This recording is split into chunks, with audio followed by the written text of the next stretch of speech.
Greetings, neighbors here in St. Pete. What a time to be alive, right? A week since we had this storm. Hopefully, it's once in a lifetime. Hopefully, this is our 100-year storm. But man, what a week. What a hard time for so many of us. I remember when the storm went across, I thought it passed us. The winds were relatively light. I mean, 55, 65 miles an hour.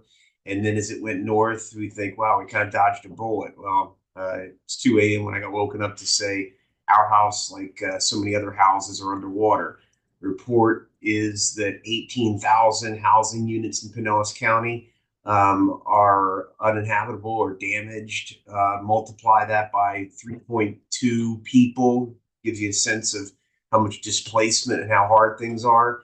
But I wanted to drill down some details on the property tax issue because there's some real good relief for people that is very easy to navigate as long as you're informed and will be really helpful to a lot of people. So what I'm going to do is share my screen so that I can point and show you exactly what I'm talking about here. Pinellas County Property Appraiser just has a really good, very user-friendly website, and bluntly, it's one of the secrets for real estate professionals. Gives us so much information, and it's just a great tool that people should really pay attention to for your own purposes. Don't let the realtors and the lawyers have all this great information when it's there for you. I'm just gonna type in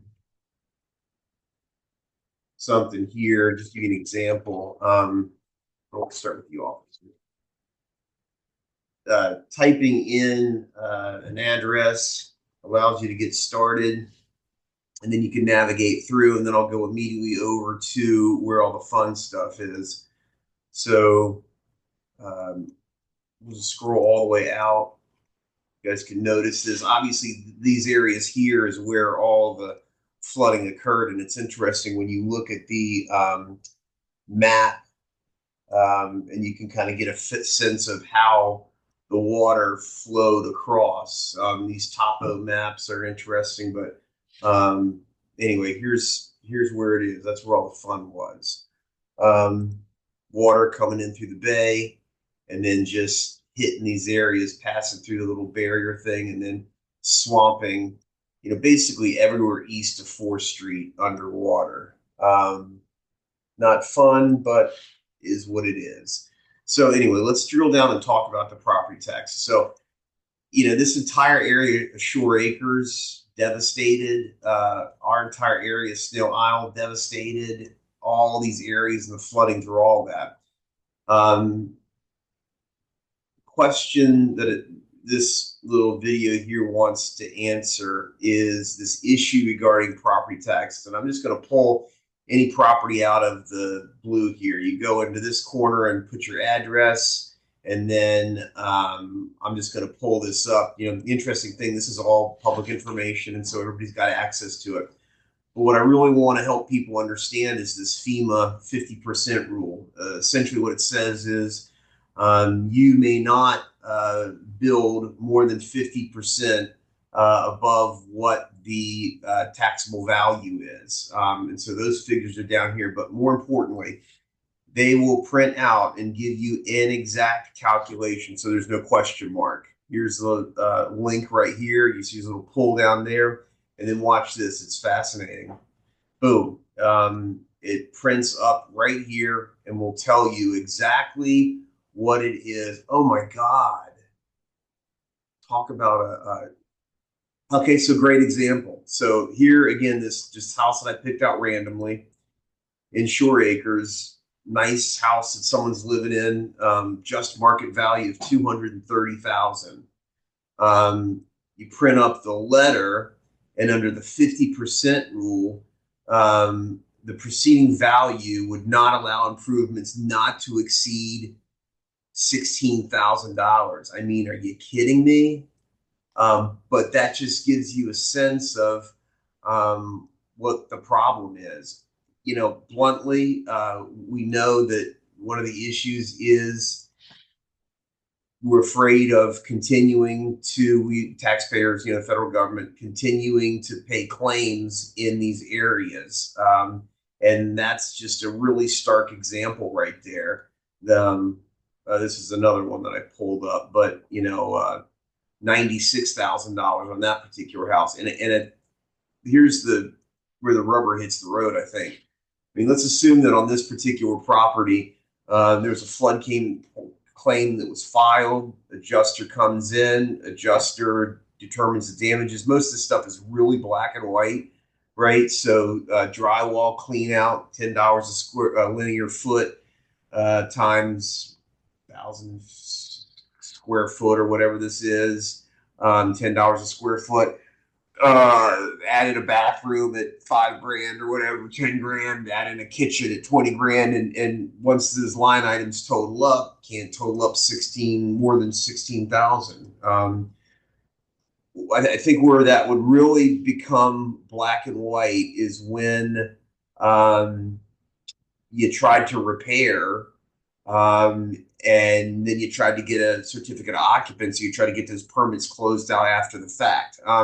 One of the things, you know, pulling out drywall and stuff like that, got to get or don't have to get permits, but all the other stuff thereafter, you got to get permits. And frankly, you want permits. A lot of people out there preying on people. We're going to be careful about that. But at the end of the day, if you're pulling permits, you got some bit of oversight and you should be protected. I want to talk a lot about the contracting side of things because I think that's going to be critical to protect people. But so you go pull permits for electric work and doors and all that other stuff like that, and it goes beyond the $16,000 level in that property. I think that person's got a real problem, and I really have concerns about someone that might, you know, be committed with contractors or paying out of pocket $5,000 or whatever, and the contractors will happily take that money with complete disregard for the implications to you as the homeowner. That, you know, if you got $25,000 worth of repair work, you may not be able to live in that house. So that's a really important part that people really need to pay attention to. So the next thing that's really important is this property tax refund or adjustment based upon this calamity, this catastrophe that we're involved in. So that is a form. Where is that form now? Forms and applications. All right, under tools, forms and applications, and here under miscellaneous. Application for catastrophic event tax. Fill out the information. It's black and white. October, November, December, we are entitled to not paying taxes upon a house as if we were living in it. It's uninhabitable because of the damage that's there. This is just good sense, good government policy that says if your house is uninhabitable, you're paying for a hotel and all the other stuff, you're going to get a refund or a rebate back for those amounts that your mortgage company's probably already collected. Somewhat related to that is going to be the assessment of the property beginning in 2025. Many people are not going to be inhabitable in 2025, and so be very careful and pay attention. I had one of these around here when the trim notice comes out, and that's when the property appraiser says, "Hey, your taxes are $12,000 a year." That's based on you living in the property. But when that trim notice comes out and you have that calamity and catastrophic event thing filed, that tax value should go down dramatically to a catastrophic figure. And that's another way to get relief that you were absolutely entitled to. This is what this is set up for. When times are good, we pay high taxes. But in situations like this, the taxes have to go down immediately. Somewhat related to that, mortgage servicers. I mean, the federal policy, when a disaster is declared, they have to give you the opportunity to put a pause on payments, you know, so that you can pay for things like hotel and food and things like that for your family. But this website, again, Pinellas County Property Appraiser, very user-friendly as you're sitting around taking a break from shoveling wet stuff. Go on here and use this information. Also, the people on the phone, just amazing. I really appreciate any one of these phone numbers right here. You can call them and speak with these people. They're profoundly responsive. Again, amazing public servants that are there to serve us in the space of this stuff. Like the property appraiser's office and those people there are just godsends and amazing to help us out. But hey, one day is better than the last, right? Oh, one other thing that's really important, and that is the rebuild or demolish credit. And this is fascinating, and it's somewhat related to this right here, but there's no particular site on here that I can find. Um, Under the rebuild scenario, uh, if you demolish your house, so virtually all these houses here are pre-firm, and these are low, not hurricane resistant. But just looking at this as an example, $272,000 is the property, and I don't know where their taxable thing is right now, but whatever. Let's assume they're paying $6,000 or whatever a year in taxes. The deal is, if you demolish this property, you would be able to rebuild the property and not pay an additional tax burden. Let's go probably a better example. Let's take a big house right here. So here's a big fat house on the water. Sales comparison 2.674. I don't know how long they've been in there, whatever. Let's assume they're paying $10,000 in taxes a year. Oh, here's the tax bill. Go to the tax collector side of things. But beautiful house on the water, I'm sure these people love. You look at the tax bill, they paid $12,000 in taxes in 2023.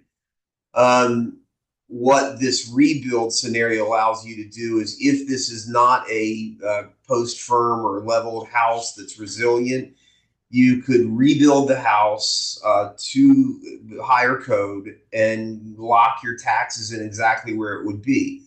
Now, on the other hand, if you just demolished this house, not because of a calamity, but because you wanted to rebuild, your $12,000 taxes would go up to 24,000 or some crazy number based on square footage and the calculation for new construction. So there is an incentive under these circumstances to demolish, and one of those incentives is to lock in your property taxes as they exist now. But here's the problem: rebuilding, $350 a square foot inland, $450 a square foot in here.